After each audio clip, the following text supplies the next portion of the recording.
This is Chapter 10, Patient Assessment.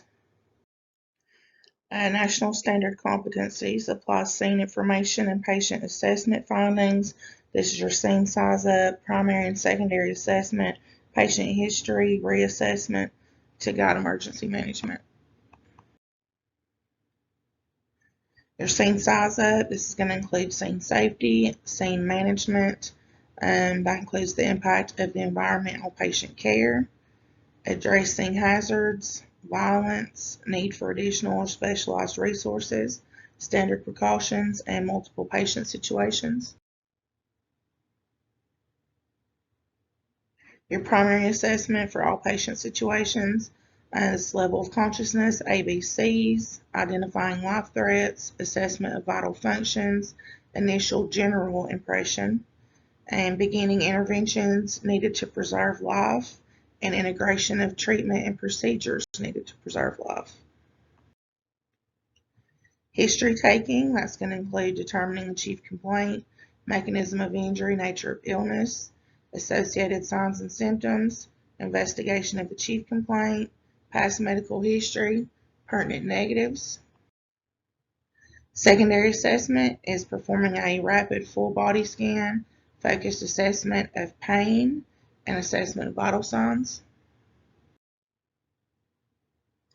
You're going to learn techniques of physical examination, and that's going to include respiratory system, presence of breath sounds, cardiovascular system, neurologic system, musculoskeletal system, and all anatomic regions.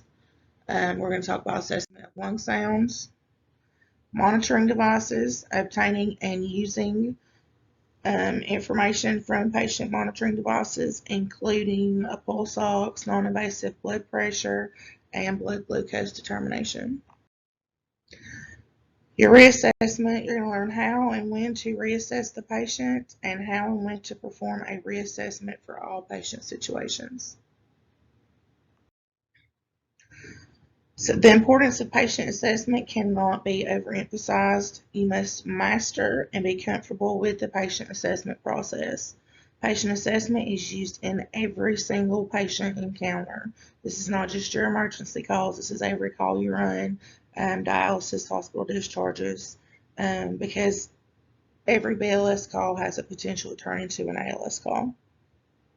The assessment process is divided into 5 main parts. You have scene size up, primary assessment, history taking, secondary assessment, and reassessment. The order in which the steps are performed depends on the patient's condition. The same components used to evaluate a medical patient are also used to assess a trauma patient. The difference is in your findings and how you effectively care for your patient. A sign is an objective condition you can observe about the patient. A symptom is a subjective condition that the patient feels and tells you about. So signs are objective, symptoms are subjective. So say you have a chest pain patient. The symptom is going to be that they're having chest pain. They tell you their chest hurts. That's a symptom. That's subjective. Them holding their chest, gasping for breath, skin diaphoretic, pale, those are signs. Those are objective. You can see those things. The combination of many signs and symptoms reveal the underlying problem or condition. The chief complaint is the reason EMS was called. This is not going to be your dispatch reason, because a lot of times your dispatcher will tell you what the caller said, and that's going to change before you get there. So the chief complaint is the reason why EMS was called. If you get there and you ask them, hey, what's going on? And they say, oh, my stomach hurts. Okay, so your chief complaint is going to be abdominal pain. It is essential to collect all pertinent information and be able to interpret how it fits together. The patient assessment process is the ground on which all levels of EMS education are built, and it is the foundation of all patient care. Effective clinical decision making depends on your ability to gather, evaluate, and synthesize patient information, develop an idea of the patient's problem, and formulate a field impression This culminates in an appropriate treatment plan. In every assessment, practical critical thinking skills gather information. This ensures that you have an adequate fund of knowledge and observe the scene and question patients and bystanders. Evaluating information, consider the meaning of the gathered information and prioritize them accordingly. Synthesizing information. This is a collate of all of the evaluated data and forming a plan to manage the scene or patient. You must be able to integrate the information you obtain regarding the current incident with similar situations and experiences. Articulate assessment-based decisions and construct arguments. Defend your actions and justify the decisions on which you base your treatment. Factors that can hamper the ability to perform emergency medical care usually do not exist in other medical settings. Always base your treatment or transport decisions on your assessment of the patient. Scene size up refers to your evaluation of the conditions in which you will be operating. Information gathering stage of the patient assessment process occurs at this point. Continuous situational awareness is necessary throughout the call to ensure safety. Paying attention to the conditions and people around you at all times and understanding potential safety risks they pose. Consider environmental conditions. Prepare for a specific situation based on the initial dispatch information. Consider a variety of factors that will have an impact on how you operate on the scene and provide patient care. And this includes road and traffic hazards, incident hazards, scenes of violence. Scene size up must combine an understanding of the situation based on the information the dispatcher provides with your observation of the scene itself. So your scene size up is going to begin as soon as you're dispatched, and it's going to continue throughout the whole response and your scene time. Ensure scene safety. Every pre-hospital scene has a potential for injury. Ensure safety for others and your partner first, other responders and bystanders second, and your patient last. Consider traffic safety issues. A vest helps make you visible to others on the roadway. Look for possible dangers as you approach the scene and before you step out of the vehicle. Hazards found at the scene include traffic, chemical and biologic agents, downed power lines or lightning, secondary collapse, fire and explosions, carbon monoxide, and unstable surfaces. When gaining access to a patient, it is important to remember that you will typically leave via the same route you entered. You will also be moving a heavy stretcher and a patient. Working in unfavorable conditions and on unstable surfaces is a large part of pre-hospital care. Any actions you may take to protect yourself should also be considered for the patient. Take your time to stay focused on what you are doing. Protect bystanders from becoming patients. Be aware of scenes that have the potential for violence and request assistance of law enforcement personnel if required. When you enter the home of a patient, look around the immediate area for weapons. If the scene is unsafe and it's not possible to make it safe, then do not enter. Move to a safe location and call for additional resources. Determine the mechanism of injury or the nature of illness. Do not immediately categorize your patient as either a trauma or a medical patient. Some patients fall into both categories. And this is one of those, did the trauma accident happen because of a medical incident? Car wrecks, did they have a heart attack that caused the wreck, or did they have the wreck and whatever injury has now caused them to be unresponsive? A fall from a ladder. Did they fall and the impact on the ground caused them to lose consciousness, or did they maybe have a syncopal episode that caused the fall? Those kind of things. Consider the mechanism of injury or nature of illness early. This will help you to prepare for the rest of the assessment. You need to be able to identify all of the aspects of the emergency to which you were called to respond. Mechanism of injury. Traumatic injuries are the result of physical forces applied to the outside of the body. This is classified according to the type or amount of force applied, the length of time the force was applied, and where it was applied on the body. The mechanism of injury, or MOI, describes how the patient became injured.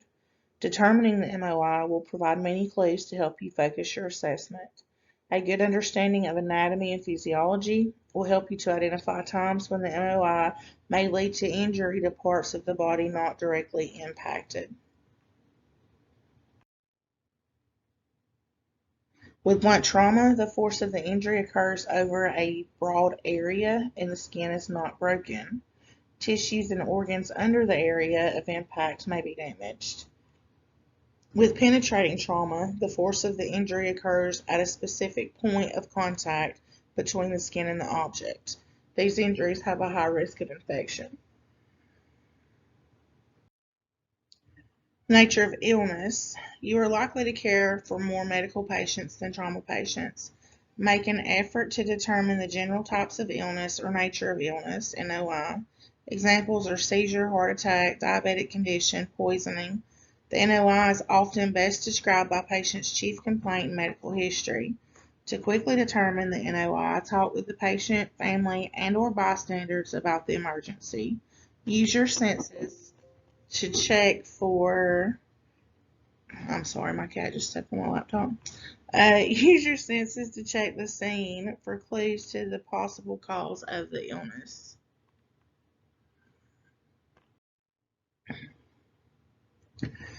Take standard precautions. Standard precautions and personal protective equipment, PPE, need to be considered and adapted to the task at hand.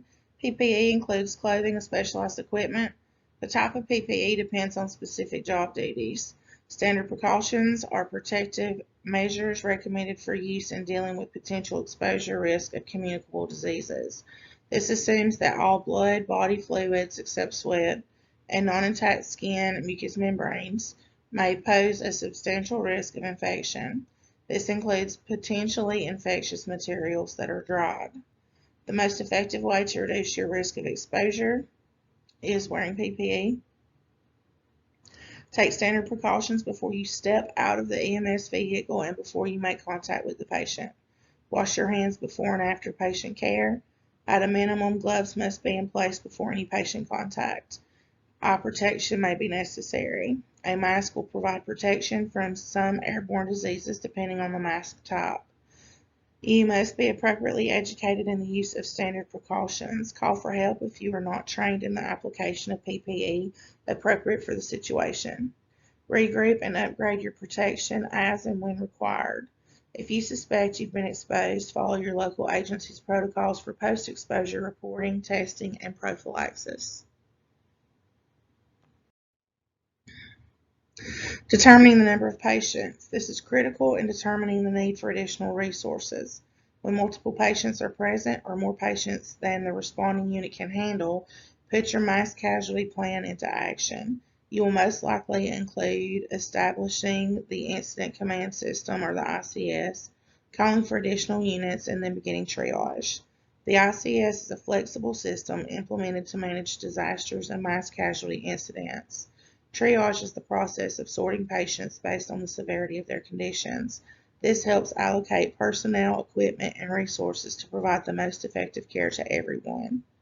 Consider additional or specialized resources.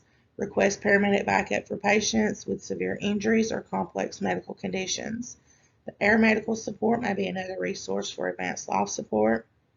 Fire departments usually provide services beyond fire suppression.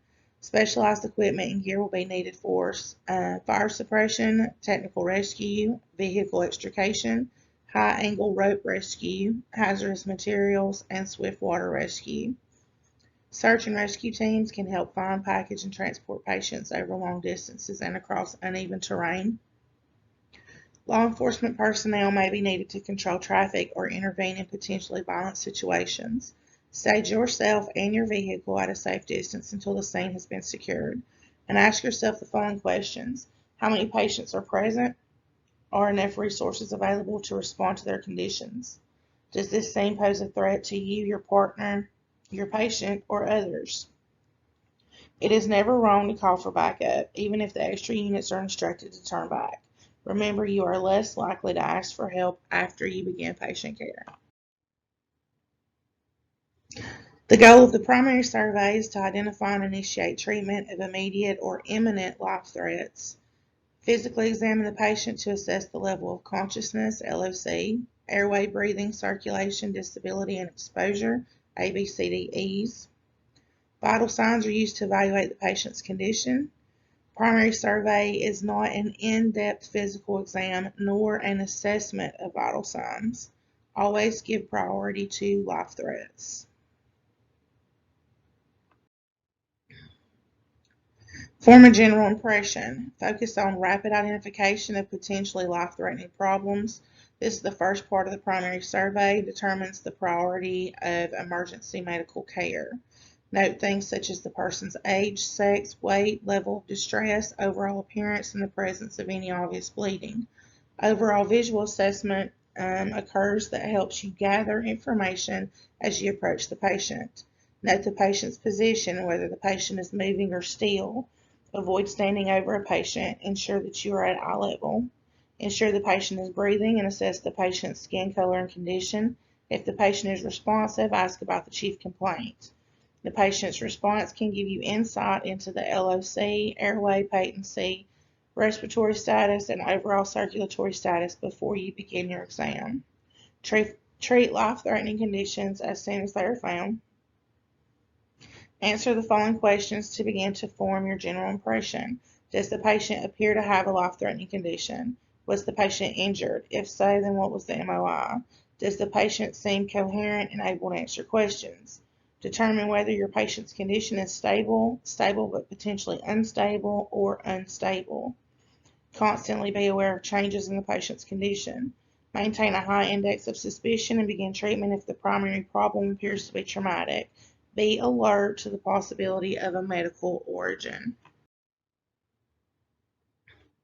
Assess the airway. Always be alert for signs of airway obstruction. Mild or severe airway obstruction will result in inadequate or absent airflow into and out of the lungs and inadequate perfusion of the entire body.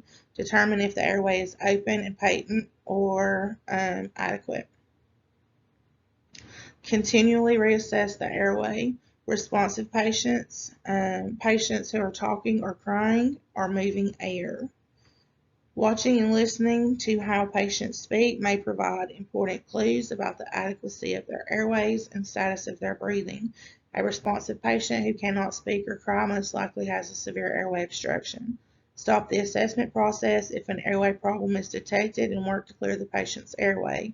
Position the patient, suction the airway, remove foreign bodies, and provide abdominal thrust or chest compressions as needed. Although airway and breathing problems are not the same, signs and symptoms often overlap. Unresponsive patients immediately assess the patency of the airway. Unresponsive patients should be considered to have experienced a traumatic event. Use the jaw thrust remover to open the airway if potential for trauma exists. Use the head tilt chin lift maneuver if you can confirm no traumatic event has occurred. Another cause of airway obstruction in the unresponsive patient could be relaxation of tongue muscles. Address this by first positioning the airway, followed by placing an oral or nasal airway. Dentures, blood clots, vomitus, mucus, food, and other foreign objects may create an airway obstruction. Clear with manual techniques or suction. Signs of airway obstruction include in unresponsive patients: obvious trauma, blood, or other obstruction, noisy breathing, such as snoring, bubbling, or other abnormal breath sounds, extremely shallow or absent breathing. The body will not be supplied the oxygen needed to survive if the airway is not managed quickly and efficiently. Airway positioning depends on the age and size of your patient. Assess breathing. After you've made sure the patient's airway is open, ensure breathing is adequate. A patient who is breathing without assistance is said to have spontaneous respirations or spontaneous breathing. Ask the following questions. Does the patient appear to be choking? Is the respiratory rate too fast or too slow? Are the patient's respirations shallow or deep? Is the patient cyanotic? Do you hear abnormal breath sounds when listening to the lungs? Is the patient moving air into and out of the lungs? Each complete breath includes inspiration and expiration. During inspiration, the diaphragm and intercostal muscles contract and the chest rises up and out. During expiration, the muscles relax and the chest returns to its original position. Inhalation and exhalation times occur in a 1-to-3 ratio. Rapidly assess respirations to determine if the rate is normal, fast, or slow, depth is normal or shallow, and chest rise is equal or unequal. Assess the patient's breathing and listen to the breath sounds with a stethoscope over each lung. Chest rise and breath sounds should be equal on both sides of the chest. When you assess breathing, obtain the respiratory rate, quality and character of breathing, degree of distress, and use of accessory muscles in the chest or neck. Never withhold oxygen from any patient who is having difficulty breathing. Provide positive pressure ventilations for patients who are apneic or whose breathing is too slow, too fast, or too shallow. Administer oxygen if the patient is breathing adequately but remains hypoxic. The goal for oxygenation for most patients is an oxygen saturation level of approximately 94 to 99%. If a patient develops difficulty breathing after your primary survey, immediately reevaluate the airway. Air exchange is the critical issue, not simply the number of breaths.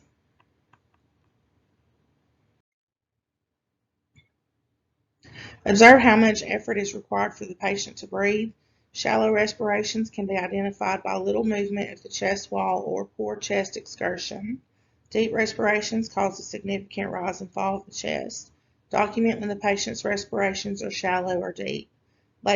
Labored breathing is characterized by the patient's position, concentration on breathing, and increased effort and depth of each breath. Signs of inadequate breathing are presence of retractions. A patient who can speak only 2 or 3 words without pausing to take a breath, this is 2 to 3 word dyspnea. A nasal flaring, seesaw breathing, and supraclavicular and intercostal retractions, especially in pediatric patients. This is 2 common postures that indicate the patient is trying to increase airflow. The tripod position is sitting and leaning forward on outstretched arms with head and chin thrust slightly forward. And the sniffing position, most commonly seen in children, sitting upright with head and chin thrust forward. Respiratory distress occurs when a patient has difficulty breathing.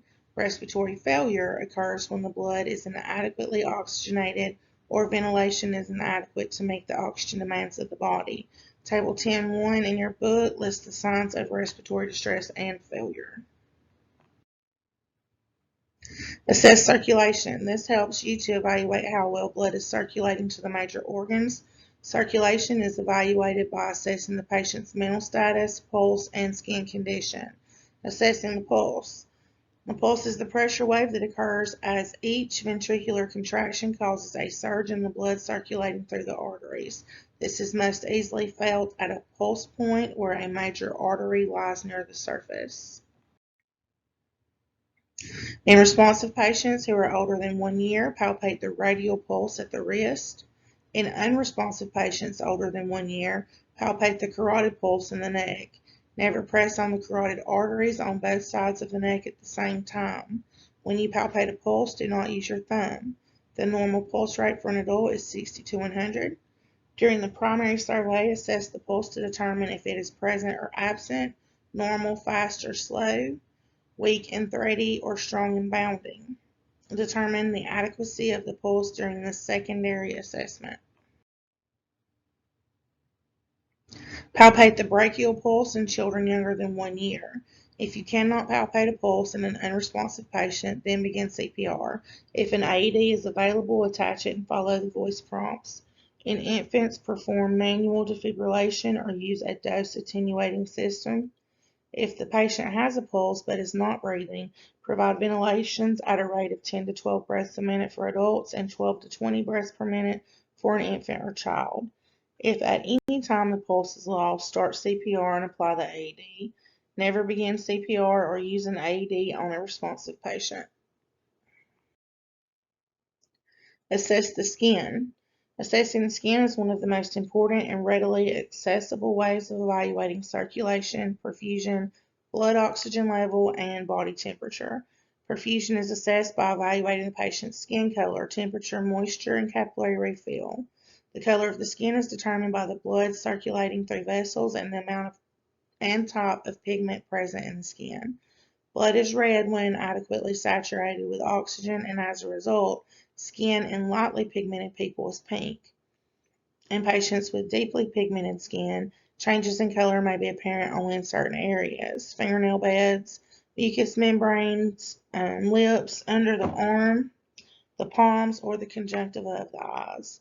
Assess the palms of the hands and the soles of the feet in infant and children.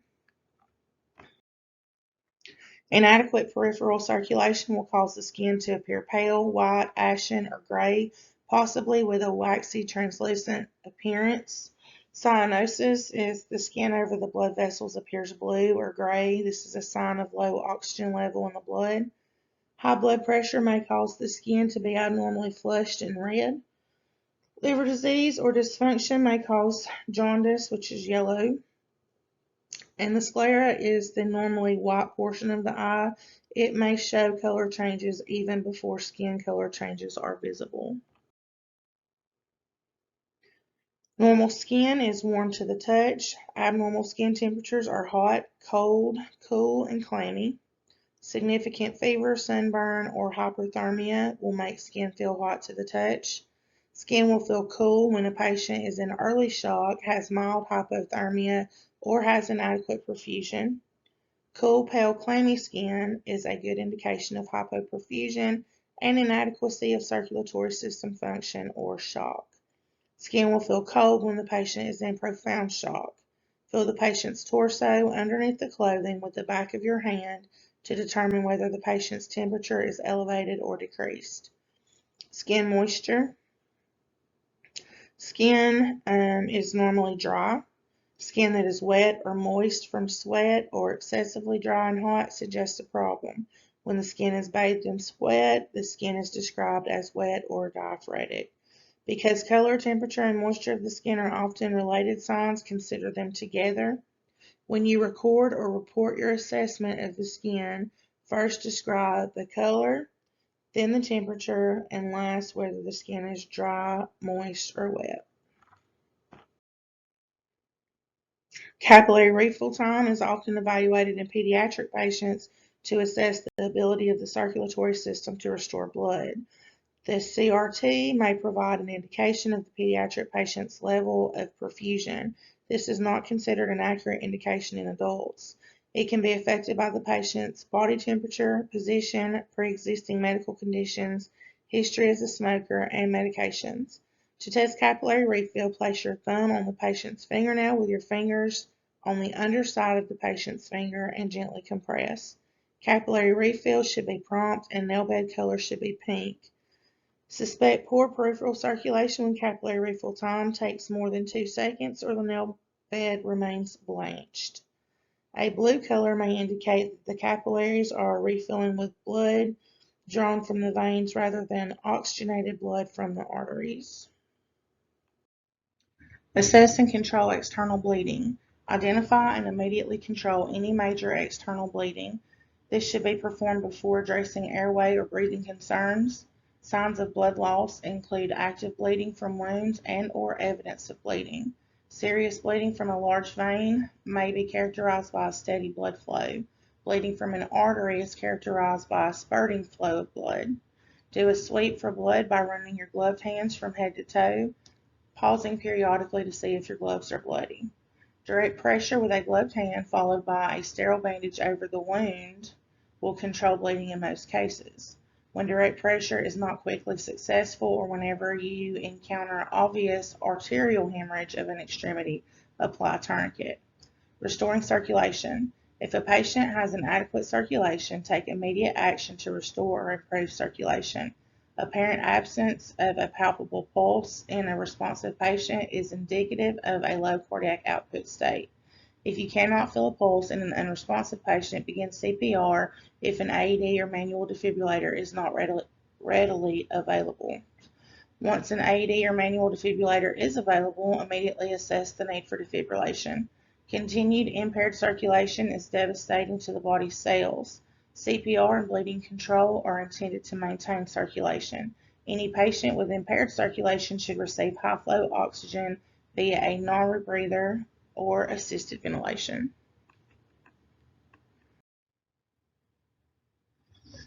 Assess the patient for disability. Perform a brief neurologic evaluation of the patient. Ascertain only gross LOC by determining which of the following three categories best fits your patient: unresponsive, responsive with an altered LOC, or responsive with an unaltered LOC. Sustained unresponsiveness indicates a critical respiratory, circulatory, or central nervous system problem. Package the patient and provide rapid transport to the hospital. Further assessment will be required for any patient with an altered LOC. Altered LOC in a responsive patient may indicate that inadequate perfusion and oxygenation are adversely affecting the brain and its ability to function. This can also be caused by medications, drugs, alcohol, poisoning, hypoglycemia, chemical imbalances, and/or neurologic conditions. Determine if possible the patient's normal mental status. Any deviation from alert and oriented to person, place, time, and event, or from a patient's normal baseline is considered an altered mental status. Evaluate mental status and LOC in just a few seconds by testing for responsiveness to sound, touch, and pain, and orientation. If you determine the patient has any of the indicators for spinal mobilization, ensure the patient's cervical spine is manually stabilized. Indicators for spinal mobilization include the following: either blunt or penetrating trauma with any of the following findings: an MOI that indicates the potential for spinal injury, pain or tenderness on palpation of the neck or spine, the patient reports pain in the neck or back, paralysis or neurologic complaint, and priapism. Blunt trauma with any of the following findings: altered mental status, intoxication, or difficulty or inability to communicate. The AFPU scale tests the patient's responsiveness based on the following criteria: awake and alert, responsive to verbal stimuli, responsive to pain, or unresponsive. To determine whether a patient who does not respond to verbal stimuli will respond to a painful stimulus, gently but firmly pinch the patient's skin. A patient who remains flaccid and does not move or make a sound is considered unresponsive. Orientation tests a patient's mental status by checking his or her memory and thinking ability. The most common test evaluates a patient's ability to remember four things: person, place, time, and event. The Glasgow Coma Scale, or GCS, assigns a point value for eye opening, verbal response, and motor response. This is illustrated in Table 10.2. Be sure to include the score for each GCS category, not just a cumulative score. This figure shows appropriate methods of gauging a patient's unresponsiveness to or responsiveness to painful stimuli. Gently but firmly pinch the patient's earlobe, press on the bone above the eye, or gently but firmly pinch the muscles of the neck.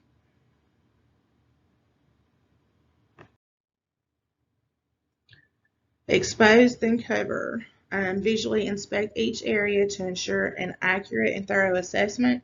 Adequate exposure of each area being examined is essential to the physical exam process. When you are finished, cover up the patient to respect his or her privacy and to maintain body heat. Performing a rapid full body scan. Perform a rapid full body scan of the patient's body to identify other injuries that must be managed and/or protected before transporting. This takes about 60 to 90 seconds. Guidelines on how and what to assess during a rapid full body scan are inspection, look at your patient for abnormalities, palpation, touch or feel the patient for abnormalities, and auscultation, listening to body sounds using a stethoscope. DCAP BTLS is a mnemonic to remind you what to look for when you are inspecting and palpating various body regions. These are deformities, contusions, abrasions, punctures, penetrations, burns, tenderness, lacerations, and swelling. To perform a rapid full body scan of the patient to identify and treat life threats, follow the steps in Skill Drill 10.1. Identify and treat life threats. The first observation you will most likely make is that the patient is extremely anxious, followed by a loss of meaningful communication between you and the patient. After a variable period, loss of consciousness occurs. Patients become totally unresponsive to external stimuli. Muscles become slack, including jaw muscles, which leads quickly to airway obstruction by the tongue. Within a few minutes, the patient stops breathing, the heart stops beating, brain cells begin to die, leading to irreversible brain damage. Only a few general conditions cause sudden death: airway obstruction, respiratory arrest, respiratory failure, primary cardiac arrest, shock, and severe bleeding. Often these conditions are manageable, but you have to be able to recognize them quickly and take immediate steps to correct them. Life-saving interventions begin with opening the airway and assessing its patency. Always assess your patient's overall condition to decide on appropriate treatment. Assess the patient's breathing and initiate ventilations if needed. Assess the pulse and initiate chest compressions if needed. Assess the skin and treat for shock if needed. If the cause of shock is identifiable, attempt to correct the problem. Detection of severe bleeding is the last life-saving intervention. Control severe external bleeding with direct pressure or tourniquet. Identifying and correcting life-threatening issues begins with the assessment of the ABCDEs. When a patient is in cardiac arrest, assess the ABCDEs simultaneously. When a patient has life-threatening bleeding, first address life threats to circulation. Controlling life-threatening bleeding takes priority over airway and breathing concerns.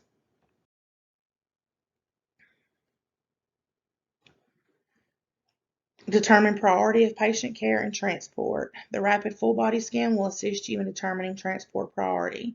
Patients with any of the following conditions are examples of high priority patients and should be transported immediately: difficulty breathing, serious MOI, poor general impression, any alteration in mental status, severe chest pain, pale skin or other signs of poor perfusion, complicated childbirth, uncontrollable bleeding, responsive but unable to follow commands, severe pain in any area of the body, inability to move any part of the body. Protecting the patient's spine and identifying fractured extremities are integral parts of packaging for transport. If you suspect a spinal injury or the MOI is significant enough to cause a possible injury, consider spinal mobilization early. The golden hour refers to the time from injury to definitive care, during which potential for survival is best. Spend as little time as possible on the scene with patients who have sustained significant or severe trauma. Aim to assess, stabilize, package, and begin transport to the appropriate facility within 10 minutes after arrival on scene. This is the Platinum 10. Some patients may benefit from remaining on scene and receiving continued emergency medical care. Call for support from paramedics if a unit is not already en route to the scene. Depending on the travel distance, a paramedic unit can be met while transporting a patient in critical condition. If the paramedic assistance is delayed or further away, then coordinating a rendezvous may be a better decision for a high priority patient. Correct identification of high-priority patients is an essential aspect of the primary survey. Rapid transport is one of the keys to the survival of any high-priority patient. Initiate transport as soon as practical and possible. Do not be falsely reassured by apparently normal vital signs. Look at the MOI again to ensure you have not missed important information. Understanding the MOI helps you to understand the potential severity of the patient's problem and provides valuable information to hospital staff. Significant MOIs are listed in Table 10.3.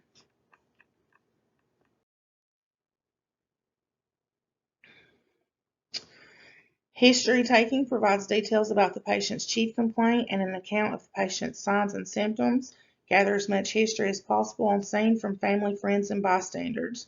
Check for medical identification tags and paperwork. Do not delay transport for patients who are in unstable condition. It is important to document all the information gathered: demographic information, age, race, and sex, past medical history, current health status, pertinent family history, and recent travel history. Investigate the chief complaint by making introductions and making the patient comfortable. Obtain permission to treat. Ask few simple and open-minded questions. Use eye contact, body position, and language to show you are concerned and encourage the patient to continue speaking. Do not interrupt and be empathetic of the patient's situation. Gather information about the chief complaint from observable clues and information received from the original dispatch. Symptoms are problems or feelings the patient reports to you. Signs are objective conditions that can be seen, heard, felt, smelled, or measured. Observable clues may include conditions such as 2 to 3 word dyspnea. Sorting through the clues from the emergency scene, the patient's complaints, and the patient's signs and symptoms and past medical history will help in understanding the cause of your patient's problem. Use family members, friends, bystanders, and other public safety personnel and medical identification tags to gain essential information. Investigate history of present illness, the OPQRST. Broaden your knowledge to include the circumstances surrounding the complaint. Remember the 6 most important circumstances by using the mnemonic OPQRST. Onset, this is when the patient's problem began, what the patient was doing at the time of the incident, how long ago the patient noticed the problem. Provocation and palliation is learning about provoking and palliating factors that can be extremely helpful in determining the cause and severity of the patient's problem. Provoking factors is anything that seems to bring on the problem, and palliating factors is anything that brings the patient relief from the problem. Quality is the patient's description of the pain and may be useful when trying to determine the cause of the problem. Avoid asking leading questions. Have patience. Carefully document the patient's own words. Ask the patient to point to the area of pain, describe the area of pain, or describe pain anywhere else associated with the problem. The patient who points to a single place for his or her pain has focal pain. Patients who rub their hands across their chest or abdomens are experiencing diffuse pain. Region and radiation. Radiating pain refers to an area of the body from which the origin of pain or discomfort may travel. Referred pain is pain that exists in more than one place without a trail of pain in between. Severity is the patient's perception of how bad the current incident is in comparison with others. Ask the following questions. How bad is this episode in comparison with a previous one if the problem is chronic or reoccurring? Or what happened the last time you had an episode this bad if the problem is chronic and recurring? How would you rate this problem in numbers? If 0 is normal, that is no pain, and 10 is the worst pain or discomfort you can imagine. Another way to evaluate changes in the patient's condition during your transport and treatment is to use a numeric rating system. Timing. Questions related to time provide information about when the problem began.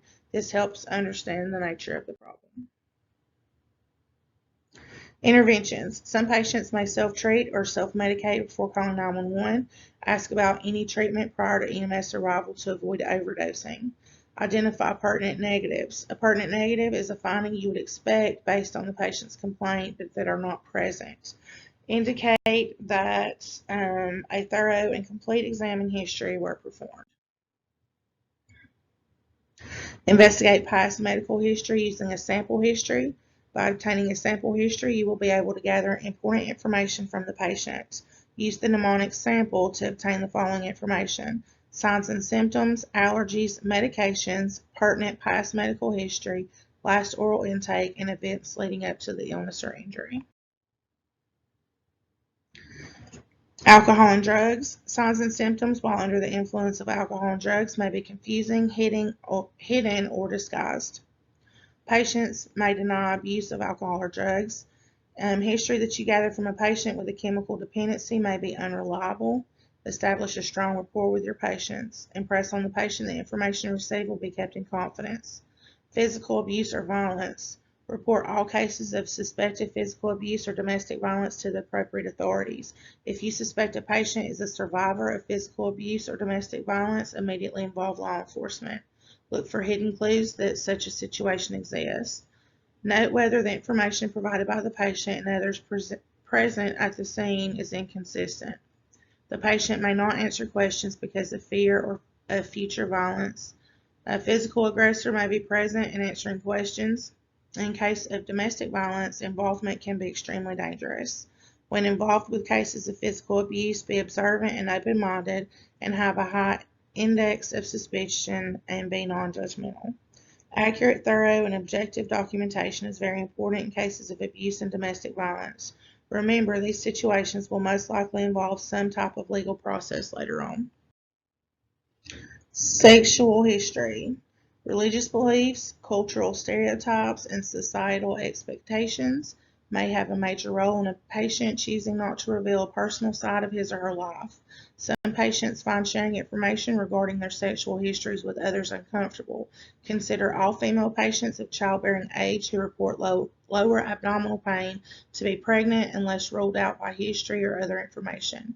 Questions to ask when faced with this pre-hospital scenario include the following. When was your last menstrual period? Are your periods normal? Is any vaginal discharge or bleeding present that is not associated with a menstrual period? Do you have urinary frequency or burning? What is the severity of cramping? Are any unpleasant odors present? Is it possible you may be pregnant? Are you taking birth control pills or using other types of birth control? How many sexual partners do you have? And have you had recent sexual encounters? When dealing with a male patient, you must inquire about urinary symptoms. Do you have any pain associated with urination? Do you have any discharge sores or an increase in urination? Do you have any burning or difficulty voiding? Has any trauma occurred? How many sexual partners do you have? And have you had recent sexual encounters? Ask about the potential for sexually transmitted diseases. All information obtained from a patient for the purpose of determining a treatment plan is confidential. Special challenges in obtaining the patient history. Those with physical limitations or unusual behavioral tendencies may prove particularly difficult to understand and assess. Develop strategies that assist in gathering pertinent information while avoiding potential frustration. Silence. Patience is extremely important. Using closed-ended questions that requires a simple yes or no answer may work best. Consider whether silence is included the patient's chief complaint. Look for visual signs in the patient's environment that may indicate why a patient is not communicating. Look for nonverbal clues, including facial expressions that may show pain or fear. Overly talkative. Gathering details may be difficult if a patient talks around your question or you have a difficult time refocusing the conversation. Some possible causes as to why a patient may be overly talkative could include excessive caffeine consumption, nervousness, and ingestion of cocaine or methamphetamines. Allow the patient a chance to express him or herself. Direct the patient to stick to the facts by summarizing his or her statements frequently. Clarify statements for the purpose of making sure the information you are gathering is correct. Multiple symptoms. Be prepared to spend extra time assessing the patient, owing the possible challenges with communication. Prioritize patients' complaints as you would during triage. Keep an open mind and do not focus on one complaint or detail. Anxiety. It is your responsibility to deal not only with the emergency crisis at hand, but also with people present who are having difficulties coping with the situation. Frequently, anxious patients can be observed in emergency scenes that involve a large number of patients. Anxiety also can be encountered during a routine EMS call when family members or patients cannot cope. You can expect anxious patients to exhibit signs of psychological shock. Some anxious people may have no real medical complaint but may be hiding or concealing information. Anxiety can also be an early indicator of low blood glucose level, shock, or hypoxia. Reassure patients that any nervous or anxious response is normal and can be overcome. Be confident in your approach and have a positive demeanor. Be aware that emergency responses involving anxious and possibly hysterical patients can turn violent. Anger and hostility. Every patient encounter has the potential for violence and hostility. Patients, friends, family, or bystanders may direct their anger and rage towards you. Do not take anger and frustration personally.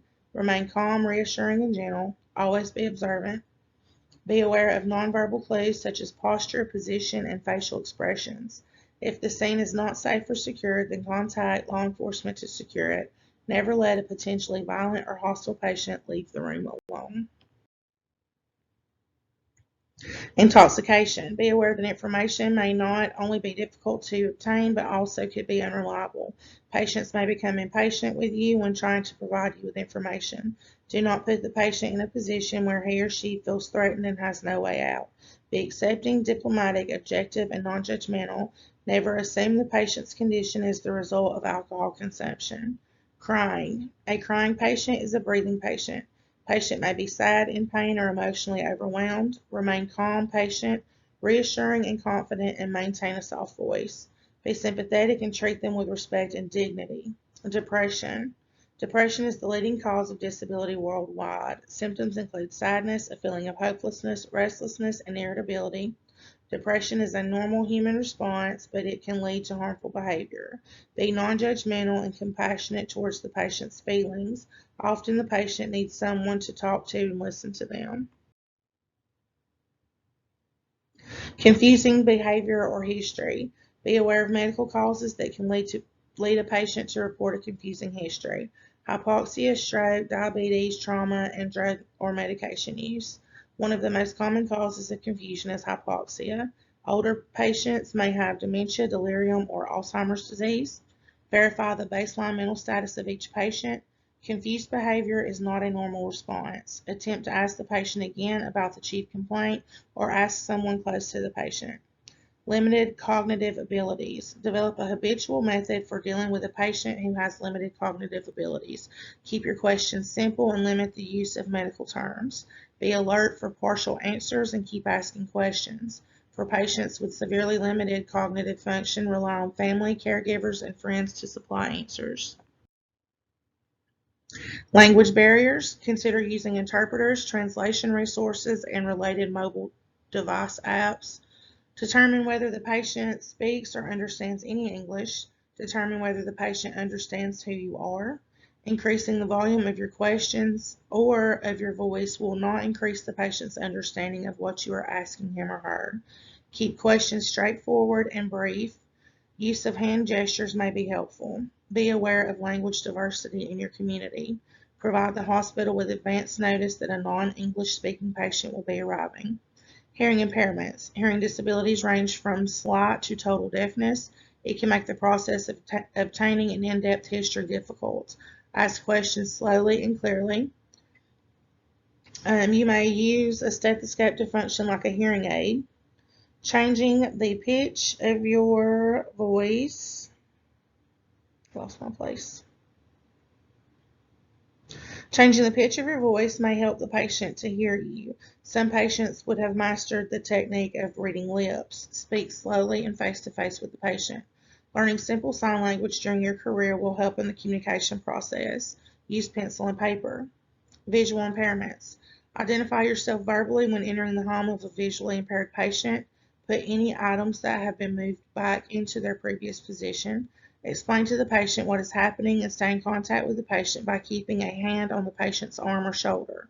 Notify the patient when you prepare to lift and move him or her. Explain that you will be checking vital signs. And remember, you are a stranger to the patient and the EMS vehicle is a foreign environment. Secondary assessments. The purpose of the secondary assessment is to obtain vital signs and perform a systematic physical exam of the patient. If the patient is in stable condition and has an isolated complaint, secondary assessment may occur at the scene. If not, it is to be performed in the back of the ambulance en route to the hospital. At a minimum, assess and document the following: respirations, pulse, blood pressure, LOC, skin condition, blood glucose, and pulse oximetry. Physical exam may be head to toe, full body exam, or an exam that focuses on a certain area.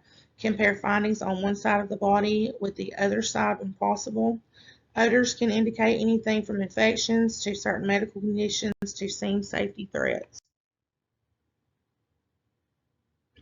Assess vital signs using the appropriate monitoring devices. Remember, these devices are manufactured and subject to limitations and mechanical failures. You should never replace your comprehensive assessment of your patient. Pulse oximetry. This is used to evaluate the effectiveness of oxygenation. Photoelectric device that monitors oxygen saturation of hemoglobin and capillary beds. This is a useful assessment tool to determine the effectiveness of oxygen therapy, bronchodilator therapy, and artificial ventilations. Any situation that causes vasoconstriction or loss of red blood cells will result in inaccurate or misleading values. Components include a monitor and sensing probe, a clips on a finger or earlobe. Results appear as a percentage on the display screen. Do not use the device when hypoperfusion or known anemia is present, carbon monoxide or exposure to other toxic inhalants has occurred, or the patient's extremities are cold. Non-invasive blood pressure measurements. A sphygmomanometer blood pressure cuff consists of an inflatable cuff that occludes blood flow and a manometer or pressure meter. Auscultatory method, this is listening, is the most common means of measuring a patient's blood pressure using a sphygmomanometer. Blood pressure measured by palpation is accomplished by palpating the radial pulse as the cuff is deflated. Oscillometric is electronic measurement. It's another method of obtaining blood pressure readings of patients. Electronic device measures changes in pressure oscillations that occur during cuff deflation and are related to systolic mean and diastolic pressures. Two types are used in the pre-hospital setting. The first device measures reading using linear deflation. The second device measures reading using stepped deflation. Stepped deflation tends to be more accurate in patients who are moving or may be hypotensive. Electronic devices are prone to inaccurate readings in moving vehicles, noisy environments, or if the cuff is not correctly sized and placed. Always take the first set of vital signs manually, regardless of the availability of electronic devices. All right, entitled carbon dioxide. To determine oxygen consumption, you will need to measure carbon dioxide or CO2 levels.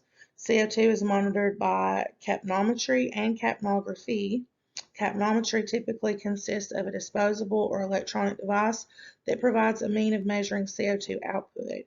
Capnography includes not only a measurement of CO2 output, but also provides a waveform based on serial measurements. Entitled carbon dioxide or EtCO2, partial pressure or maximal concentration of CO2 at the end of an exhaled breath. EtCO2 is measured or detected by colorimetry, I will keep on saying capnography, capnometry, and capnography devices. It is expressed as a percentage of CO2 or in millimeters of mercury, that's mmHg. Colorimetric devices come in different shapes and sizes but provide continuous end-tidal monitoring by displaying one of three colors. It provides qualitative information, not exact amount. This is quality, not quantity. It is sensitive to temperature extremes and humidity. So you see those at the bottom right of the screen. So gold is good and purple is a problem. Blood glucometry. A glucometer measures glucose levels in the bloodstream. While determining glucose levels is largely a routine part of the patient assessment process, indications include non-diabetes in patients with a decreased LOC. Most glucometers operate in much the same manner. Follow steps in skill drill 10.2 to assess blood glucose level. The small difference in results exists when samples are taken from capillary or venous sources. The lack of calibration is a common problem for incorrect readings. Verify that the test strips match the glucometer you are using and are not expired.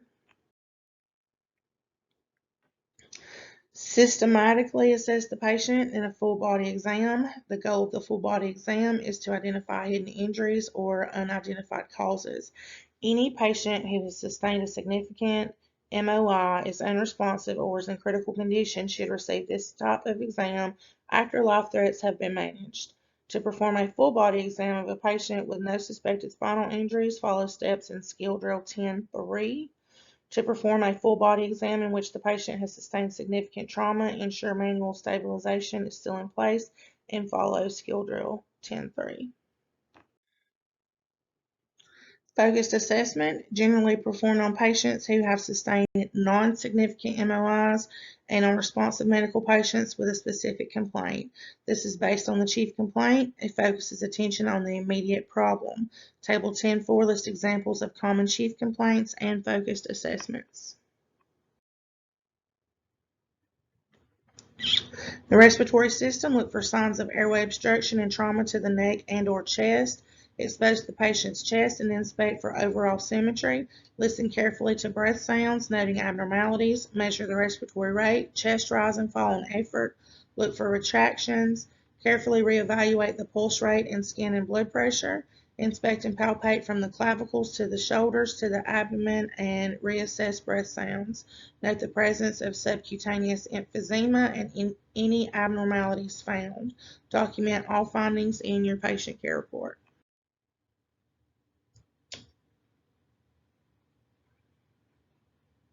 Your respiratory rate, normal resting respiratory rate in adults is 12 to 20.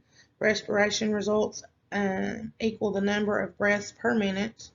This is determined by counting the number of breaths in a 30-second period and multiplying by 2, and the number of breaths in a 15-second period and multiplying by 4, and if it is irregular, count for a full 60 seconds.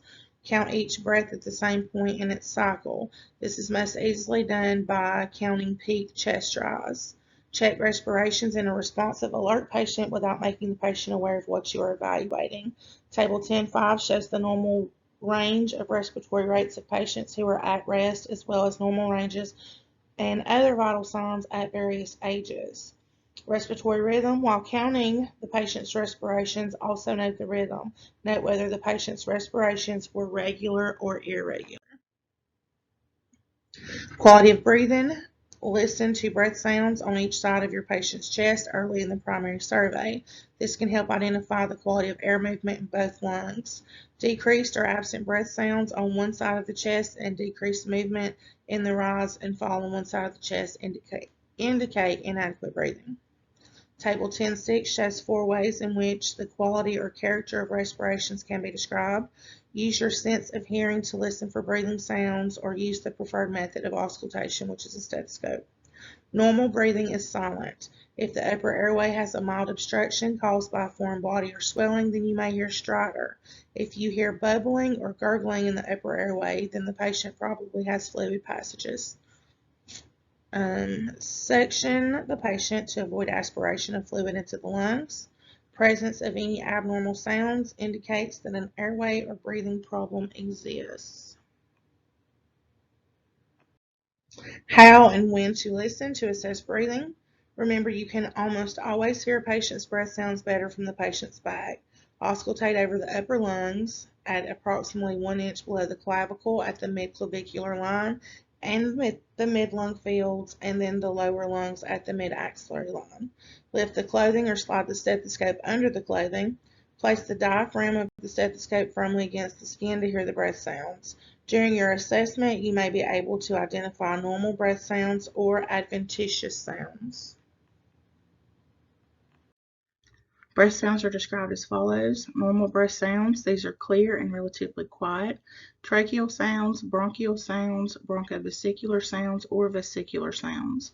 Wheezing is a high-pitched whistling sound. It suggests obstruction or narrowing of lower airways. Crackles are moist crackling, usually on inspiration and expiration. Rhonchi is continuous sounds with lower pitch and rattling quality. It's indicative of fluid in the larger airways in the lungs. Stridor is brassy crowing sound caused by narrowing, swelling, or obstruction of the upper airway. Pleural friction rubs. These are squeaking or grating sounds that occur when pleural linings rub together.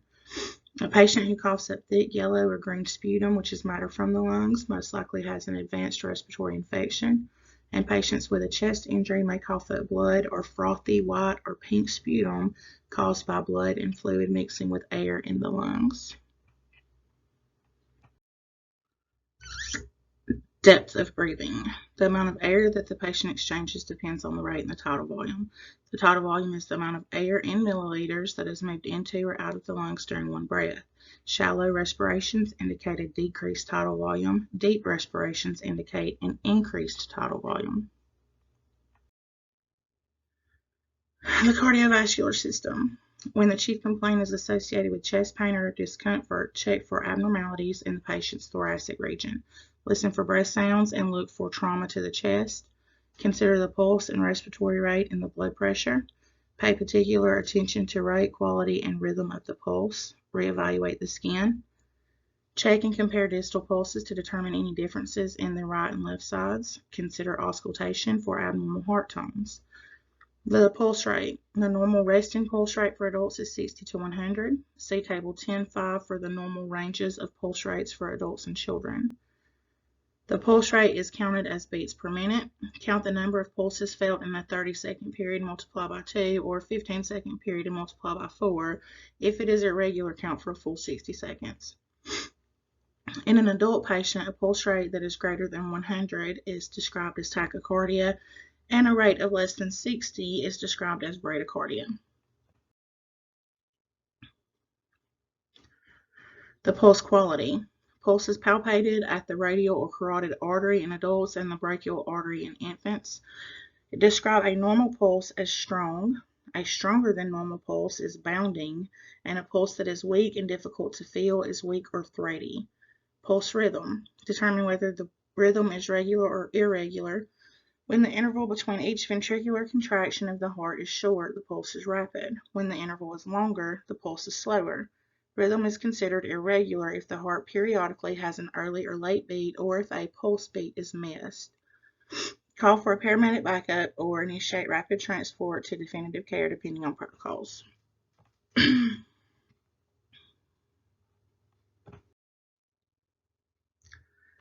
Blood pressure is the pressure of circulating blood against the walls of the arteries. A decrease in the blood pressure may indicate loss of blood or its fluid components, loss of vascular tone, insufficient arterial constriction, a cardiac pumping problem, an overdose of beta blocker or other antihypertensive medication. As shock progresses, blood pressure will fall. Any patient with a markedly low blood pressure has an adequate pressure to maintain proper perfusion of all of the vital organs. The systolic pressure is the increased pressure that is caused along the artery with each contraction, this is systole, of the ventricles and the pulse wave that it produces. Diastolic pressure is the residual pressure that remains in the arteries during the relaxing phase of the cycle of the heart. Systolic pressure represents the maximum pressure to which the arteries are subjected, and the diastolic pressure represents the minimum amount of pressure which is always present in the arteries. Blood pressure is measured in millimeters of mercury, or mmHg. Is reported as a fraction in the form of systolic pressure over diastolic pressure. Avoid taking a blood pressure on the arm if the patient has an IV site, a central line catheter, or a port, has a dialysis fistula or shunt, has had a mastectomy on that side, or has an injury to that arm. A blood pressure cuff with the gauge, or a sphygmomanometer, contains the following components: a wide outer cuff designed to be fastened snugly around the entire arm or leg, an inflatable wide bladder sewn into a portion of the cuff, a ball pump with a one-way valve and a turn valve, and a pressure gauge calibrated in millimeters of mercury. Most EMS agencies carry at least 4 sizes of blood pressure cuffs: obese, adult, pediatric, and infant. A cuff that is too small may result in falsely high readings. A cuff that is too large may result in falsely low readings. Obtain a patient's blood pressure accurately by auscultation, and this may be difficult at times. Follow the steps in Skill Drill 10.4 to measure blood pressure by auscultation, and Skill Drill 10.5 to measure blood pressure by palpation. A patient has hypotension when the blood pressure is lower than the normal range. A patient has hypertension when the blood pressure is higher than the normal range.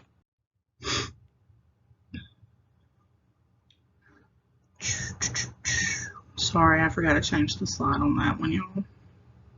That's everything we just talked about. Neurologic system. A neurologic assessment should be performed anytime you're confronted with a patient who has changes in mental status. Evaluate the LOC and orientation to determine the patient's ability to think. Use the IFP scale to determine the patient's mental status. Consider the following questions to help assess the neurologic system. What is the patient's activity level? What are the patient's mood and thought content? What do the patient's facial expressions tell you? Is the patient angry, fearful, depressed, anxious, or restless? Does the patient appear to be uncomfortable? Does the patient make incomprehensible or understandable statements? Is the patient's memory affected? Does the patient remember who family members are? And what is the patient's perception or view of what is happening? Inspect the head for trauma. Pulse, blood pressure, and skin changes may indicate hypoperfusion of the brain. Further assess mental status by considering whether the patient is alert and oriented in 4 areas: person, place, time, and event itself, and determine the GCS score. Assess for any gross neurologic deficits, and quickly assess for any loss of sensation by touching the distal portions of the extremities. The pupils. Assessing the pupils is an important consideration. Table 10.7 lists the pupillary reactions. Diameter and reactivity to light of the patient's pupils reflect the status of the brain's perfusion, oxygenation, and condition. Pupils are normally round and approximately equal size and adjust in size depending on the available light. When a bright light is suddenly introduced, pupils instantly constrict. With less light, pupils dilate. Pupil size is regulated by a series of continuous motor commands that the brain automatically sends. Bilateral dilated pupils that do not respond to light are usually due to death. Assume the patient has depressed brain function if the pupils become fixed, dilate with induction of bright light, and constrict when light is removed, react sluggishly instead of briskly, become unequal in size, or become unequal in size when bright light is introduced or removed from one eye. The mnemonic PERLA is a useful guide in assessing the pupils. Pupils equal round and reactive to light and accommodation. Assessing neurovascular status, check for bilateral muscle strength and weakness. Complete a thorough sensory assessment.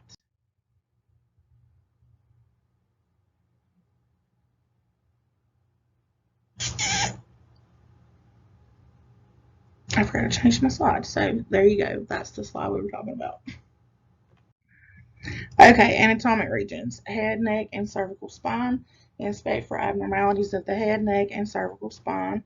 Gently palpate the scalp and skull for any pain, deformity, tenderness, crepitus, and bleeding.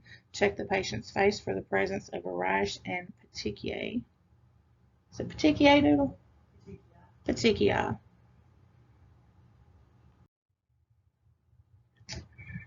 Assess the patient's eyes. Check color of the sclera. Check for foreign objects or blood in the eye and bruising or discoloration around the eyes and behind the ears. Check the patient's ears and nose for fluids. Before opening the patient's mouth, check the upper and lower jaws. Open the mouth looking for broken or missing teeth. Odors such as a strong alcohol odor or fruity odor suggest the need to check the blood glucose level. Check the neck for swelling or bleeding. Palpate for signs of trauma.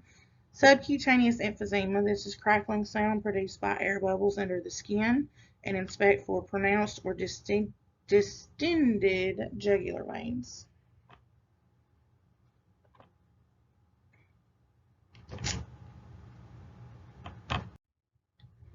In the chest, inspect, visualize, and palpate over the chest area for injury or signs of trauma. Look for signs of abnormal breathing, including retractions and paradoxical motion. Intercostal retractions indicate that the patient has some condition that is impairing the flow of air into and out of the lungs. Paradoxical motion is associated with a fracture of several ribs. When palpating the chest, note if there is any crepitus, which is indicative of fractured ribs. Do not purposely elicit for crepitus because this action may cause further injury to the patient. Palpate the chest for subcutaneous emphysema, especially in cases of severe blunt chest trauma, and auscultate breath sounds. Sorry about that.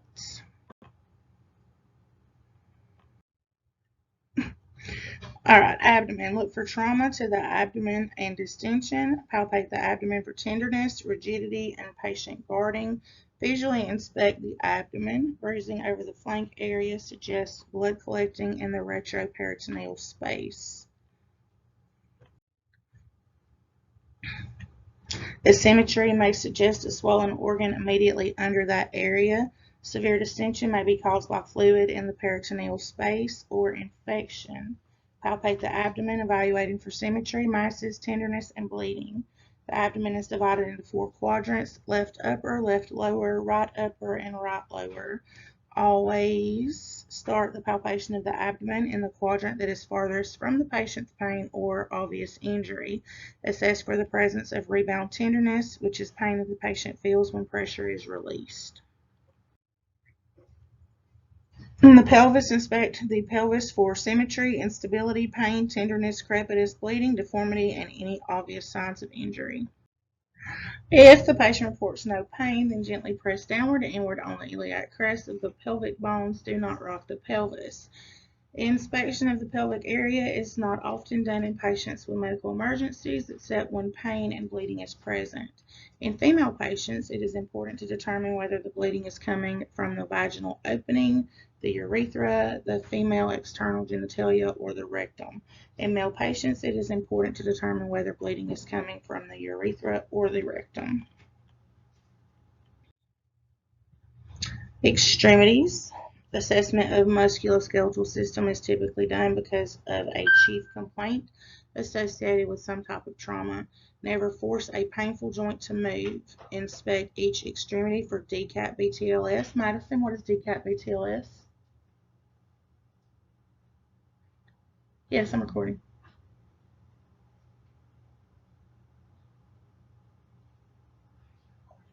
Madison's whispering so y'all can't hear her. What's DCAT BTLS? Deformities. Deformities. Contusions. Very good. I have to like spell it out in my head. Write it on the board. Okay.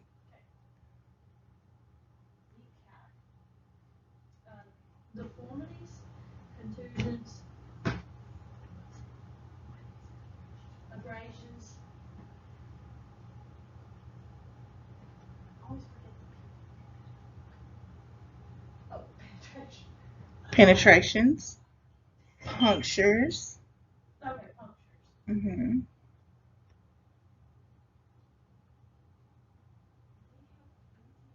BTLS. She's struggling.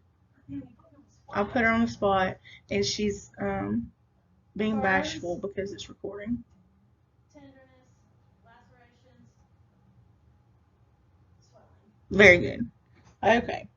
So, as you evaluate the extremities, check for pulses, motor function, and sensory function. Check distal pulses on foot and wrist. Ask the patient to wiggle his or her fingers and toes. Evaluate sensory function in the extremity by asking the patient to close his or her eyes. Gently squeeze or pinch a finger or toe and ask the patient to identify what you're doing. Palpate each extremity individually. Palpate for edema in the legs. Pitting edema occurs when depression of the skin causes an indentation that persists for some time after the pressure is released. Pay close attention to the color of the hands and arms in comparison with one another. Alright, posterior body. Inspect the back for DCAT BTLS, symmetry, bleeding, and open wounds. Check the back as you log roll the patient. Ensure you keep the spine in line at all times. Do not remove the hand that is supporting the shoulder. Carefully palpate the spine from the neck to the pelvis with the other hand. Additional physical exams. If time permits during transport, you may decide to perform a focused assessment on each body system. Ask 2 questions. What additional problems can be identified through this exam, and how will these findings change my treatment choices?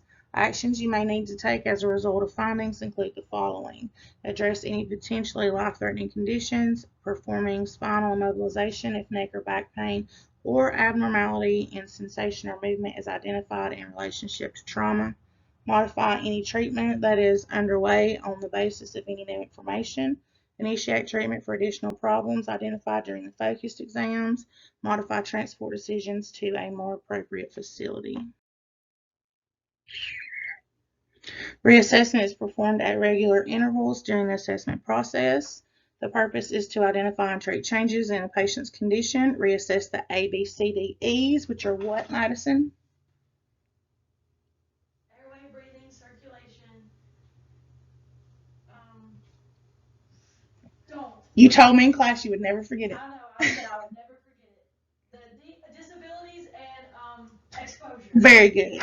Very good. Continuous what is this word? Cyclical process. You skipped cyclical. Yeah, cyclical. I'm assuming that means it occurs in a cycle. Repeat the primary survey. Reassessment combines repetition of the primary survey, reassessment of vital signs and breath sounds, and repetition of the secondary assessment. Compare the patient's LOC with your baseline assessments. Reassess vital signs. Compare the baseline vital signs obtained during the primary survey with subsequent vital signs. Look for trends, reassess the mental status and ABCs, monitor skin color and temperature, reassess the blood pressure and pulse. Reassess your chief complaint. Reassess the patient's chief complaint in the light of treatments thus far. Ask and answer the following questions about the patient's chief complaint. Is the current treatment improving the patient's condition? Has an already identified problem gotten better? Has an already identified problem gotten worse? What is the nature of any newly identified problem? Recheck interventions, reevaluate everything that has been done to this point in the patient assessment process. Management of the patient's ABCs is most important. Ensure management of bleeding and ensure adequacy of other interventions and consider the need for new interventions. Identify and treat changes in the patient's condition. Reassessment is necessary to help monitor changes in the patient's condition. If the patient's condition improves, continue the same treatment. If the patient's condition deteriorates, modify treatments as appropriate. Document any changes, whether negative or positive. Reassess the patient. Unstable patients must be reassessed every 5 minutes, and stable patients must be reassessed every 15 minutes. And that is it for Chapter 10.